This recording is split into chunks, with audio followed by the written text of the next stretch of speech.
వీడు ఖాళీగా కూర్చోవడం అలవాటు అయిపోయింది. ఏదో పని చెప్పాలి. షాప్కి వెళ్ళి పవర్ బ్యాంక్ తీసుకురా.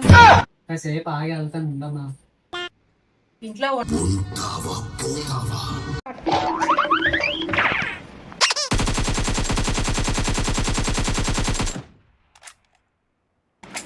వీడు అయితే టీవీ లేదంటే ఫోను. ఇలా కాదు, వీడికి ఏదో ఒకటి చెప్పాలి.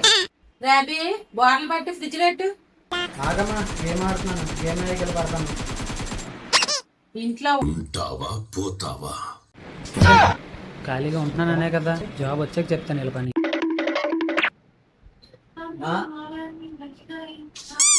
ఏరా చూడు అదేంటి ఇప్పుడు చెప్పు. గొప్పనుకుంటున్నావేట్రా? పైన బట్టలు ఉన్నాయి, వెళ్ళి తెచ్చుకో.